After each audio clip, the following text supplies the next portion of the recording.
Oh, you caught me cleaning. Come on in. This is my shop.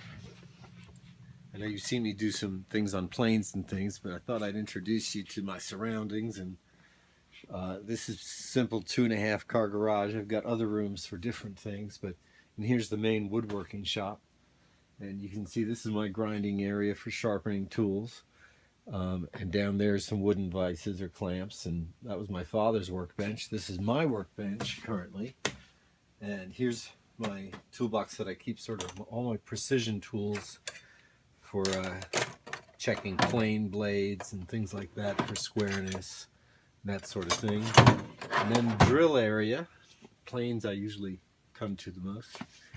I took an old drill holder and I attached my branding iron to it so that I don't have to hold it when I'm done with the piece. I can put it and just burn my handcrafted thing in there. My father's old drill press, probably 1940s, still running, new motor. And up here are my hammers, mallets, chisel mallets and carving mallets, different types. And then over here are my levels and squares. Everything is squeezed into every corner because it's the only way I can do it. I have way too much, but I use it all over time. My bandsaw, my squares. Here are my main rasps. I have another drawer full of different smaller rifflers of different shapes and scrapers and things like that, but these are the primary ones that I use. So this is the area that I always draw from because my bench is here. So my coping saws, my draw knives, my spoke shaves, things that I use the most of. My buffing wheel I use all the time. Power tools are in here. And then over here is the cutoff area with sandpaper, my chop saw, my dad's old radial arm saw that I'm still using from I don't know when. And then over here's some of my wood storage. Under the benches has a lot of wood storage, and I have the large rack for over there and another room. This is my smaller lathe, old homecraft from the 50s, and all the weights that it takes on the bottom to keep it nice and stable.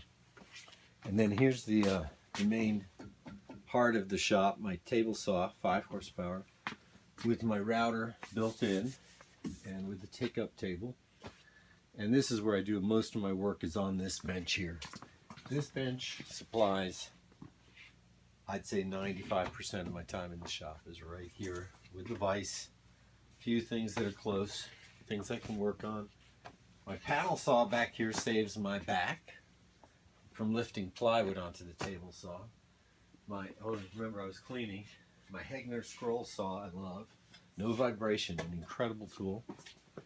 And then over here's my thickness planer, arranged so that I have the length to be able to shoot it out the garage door if I need to, if it's too long a board. And then my chop miter over here, it's over 100 years old, cuts beautiful, beautiful miters, and that's what I'll cut on the chop saw, and then I'll bring it over here with a foot power and just shear the 45 off. And then this is my Laguna. This is the lathe I use the most. And I added this to it in order to hold the tools and things for the lathe. This didn't have this, but it was a good way to keep sawdust out of that stuff. And over here's my upright sander and the joiner, some more wood, and then everybody needs a few screwdrivers. I've got all the flatheads on the top and then the Phillips over there on the right. Nails, screws, every little corner has something. It's a crazy place, but it's my space. Hope you've enjoyed it, and I hope you'll come back. Talk to you later.